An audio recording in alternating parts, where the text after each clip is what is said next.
I am Ibrahim Traoré, President of Burkina Faso, a soldier born from the people and belonging to the people. Today, I speak to the entire continent of Africa, because there are things that can no longer be hidden. When a president does not take the oath among his own people, but between concrete walls and gun barrels, that is no longer a leader.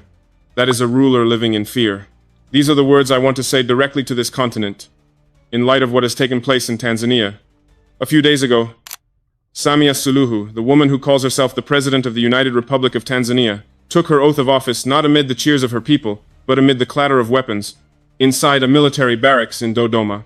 There was no public audience, no national anthem sung together with the people, only uniforms, chairs arranged by ranks of power, and faces too afraid to look away from the script they had been given.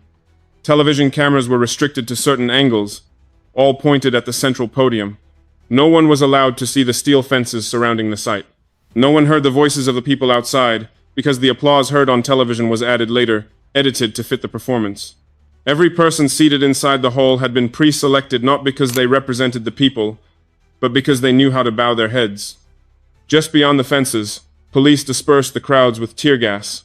Dozens of people disappeared on the night before the inauguration, and the national broadcaster, which should have been the eyes of the people, went off air after 12 minutes, citing technical difficulties. No, that was not a technical issue. It was fear.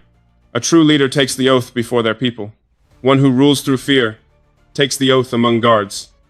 Samia Suluhu said she took her oath to protect the citizens, but in that very moment, she hid behind steel walls from those very citizens. That was not a ceremony. It was a confession that her power is built on fear. Fear of the people's gaze.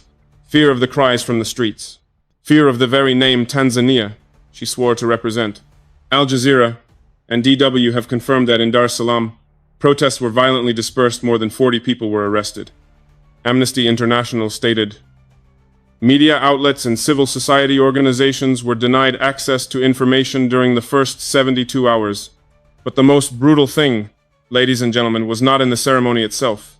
It was in one cold, metallic sentence uttered by a government official. Those protesters are not Tanzanians. Yes, they have stripped away not only the people's voices, but also their very right to be human. But the true tragedy does not lie within the steel fences of Dodoma. It lies in the bowed heads of those who should have spoken out. While the blood on the streets of Dodoma had not yet dried, streams of congratulatory tweets flooded social media. Kenyan President William Ruto sent his congratulations. The people of Kenya replied, "You talk about democracy while praising a dictator. You speak of democracy, yet you glorify a tyrant." Ugandan President Yoweri Museveni wrote, "The victory of Suluhu is a testament to the people's faith." The people of Uganda responded with bitter laughter. Birds of the same feather flocked together. Birds of the same feather, after all, return to the same nest. In Zambia, Malawi, and Ghana, thousands of comments appeared under the hashtag #NotInMyName. The people said, "You do not represent us. Do not speak in our name to legitimize tyranny." After, why did they do it? Why did those leaders close their eyes? Not because they were unaware, but because they dared not lose. Zambia needs the port of Dar es Salaam to export copper they cannot afford to offend Tanzania. Burundi depends on Tanzania for trade, transportation, and even political cover within the East African community. Mozambique requires military cooperation with Tanzania in Cabo Delgado to counter the ISIS-Mas insurgents. Somalia must preserve a regional alliance image to continue receiving international aid. As for Kenya, they cleverly sent the vice president instead of the president to keep the diplomatic door open, avoiding a photograph alongside an illegitimate election. That is their diplomacy. But for the people, it is betrayal. The people bleed, while presidents shake hands. The people are arrested while leaders smile for the cameras. They call it regional stability. I call it complicity. And when the people speak out, when they take to the streets to reclaim their dignity, the Tanzanian government does not engage, does not listen, it makes them disappear, as if they never existed. But do not be mistaken, this complicity does not end at Africa's borders. Behind those handshakes are other hands whiter, colder, orchestrating every move on the chessboard. When leaders remain silent, it is those who once drew the colonial maps that are now rewriting our destiny. When a fragile regime can no longer speak to its own people, it turns instead to plead with outsiders, and in that very moment, the door to foreign manipulation swings open. And that, ladies and gentlemen, is what is happening in Tanzania. Samia Suluhu may believe she is defending sovereignty, but in truth, she is turning Tanzania into a stage for powers that have always viewed Africa as a pawn to be sacrificed. They whisper into the ears of weak leaders, distrust your own people, believe that dissent is a foreign conspiracy. But it is those whispers, not the people of Tanzania, that are the real invaders. The West no longer needs armies to conquer. They use advisors, development funds, and humanitarian aid to sow the seeds of instability. They speak of democracy, yet sell us models designed for one purpose: to make Africa divide itself. And the most frightening thing is many leaders have believed them. In Dodoma, protesters are called foreign agents. But if anyone is acting from a foreign script, it is those delivering speeches in borrowed Western tongues. They forget that independence is not just a flag, it is freedom of thought, freedom to question, and freedom to protect one's people from every foreign hand. I ask, since when did questioning one's government become a crime, while mimicking the voice of Europe is seen as progress?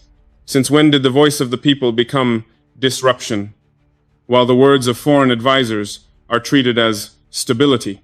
That is not merely confusion, it is surrender. Surrender of the mind, long before surrender of the nation. As long as we believe that freedom is a gift bestowed by Europe, that very day we will offer our souls to those who once chained our ancestors. That is the warning I want to send to Samia Suluhu and to every leader on this continent. The West does not bring democracy. They bring the formula for chaos. Nigeria has paid the price.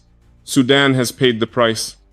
Ethiopia, Libya, Mali, Burkina Faso, all have once listened to the same promises of stability from the same deceitful tongues. They divide, they create crises, and then they return to sell peace as a commodity. Today, they are doing it in Tanzania. Tomorrow, they will do it somewhere else, if we continue to trust them more than we trust our own people. I say to the leaders of Africa, do not let those who once stole our lands now steal our souls under the language of aid and stability. When they speak of democracy, they mean control. When they speak of assistance, they mean profit. That is the trap Suluhu is walking into, and if Tanzania falls, the crack will spread across East Africa. But they forget Africa is no longer a continent of silence. No wall is thick enough to conceal the truth. No television network is powerful enough to cut off the voice of the people. And no foreign power is more dangerous than the ignorance of those who still believe in them. And in the very moment they believe they can manipulate Africa's destiny, there is one thing they will never understand: the people are no longer asleep. Suluhu may control the barracks, but she cannot control the truth. She may command the soldiers to fire, but she cannot command the conscience to be silent. Those who are called foreigners, they are the real Tanzanians. They did not come from outside. They were born on this soil, they eat this rice, they drink this water. Those who are forbidden to speak, they are the very voices awakening an entire continent. Africans today are no longer blindfolded. They have phones, they have networks, they have conscience, and most importantly, they have memory. No wall can keep the darkness when millions of phones shine their light. No silence can survive when an entire continent speaks as one. Do not let them divide us with artificial borders or the language of fear. Do not let them make us distrust one another. East African against West African, Muslim against Christian, farmer against soldier. We are Africa, not colonies trembling in fear, but nations awakening. If we stay silent today while Tanzania is being strangled, who will speak tomorrow when we are the ones being choked? If we call the repression in Dodoma an internal affair, then one day our own freedom will be branded as foreign interference. If Africa cannot move forward while every government fears its people more than it fears injustice. There can be no peace if people must stay silent just to stay alive. There can be no democracy if the oath of office is taken behind steel fences. It is time for our younger generations to understand. Power does not come from weapons, it comes from the courage to speak the truth. Freedom does not come from parliaments, it comes from the bravery of ordinary people. The youth in Dar es Salaam, in Dodoma, in Arusha, they do not need to be provoked. They only need to see the light of justice. And when they take to the streets, they are not destroying, they are reclaiming the dignity that was stolen from them. That is why I say to my brothers and sisters across the continent, stand with the people, not with power. Stand with the truth, not with comfort. Stand with freedom, for freedom is the first instinct of humanity and the last thing worth dying for. I, Ibrahim Traoré, son of Burkina Faso, soldier of the people, stand here today not to interfere in Tanzania, but to remind the world of a truth older than any treaty, any border, any flag. When a government begins to fear the voice of its people, it ceases to be a government, it becomes a fortress waiting to fall. No government can outlast the faith of its citizens. No bullet can fire faster than the awakening of a generation. And no wall of power can stand firm when its foundation is built on fear. We, the people of Africa, once knew fear. We feared the colonizers. We feared hunger.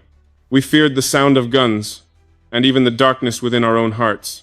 But each of those fears we faced and we overcame.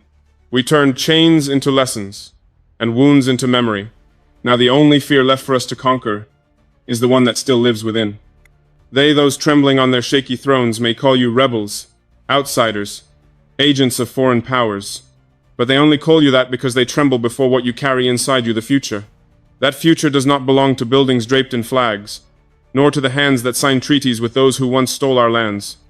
That future belongs to the youth who dare to speak, to the mothers who no longer cry in silence, to the soldiers who understand that the homeland does not reside in orders but in the people.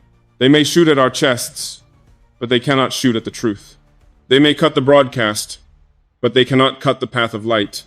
They may build fences of steel, but they cannot build a wall inside the hearts of a generation that has awakened. Africa today is entering the era of memory. Every citizen is a hand holding a camera. Every phone is a torch. Every silenced voice will echo 1,000,000 times over. No one can erase a people who have seen themselves in the mirror of truth. I say to those trembling inside their palaces of power, do not fear the people, for they are you, in your truest form. Fear the moment when the people stop believing, for that is when history changes direction. And I say to those in the streets, hunted, silenced, and defiant, do not bow your heads. Do not stay silent. Every step you take today is the drumbeat of a continent awakening. We do not need anyone's permission to be free. We do not need outsiders to teach us democracy.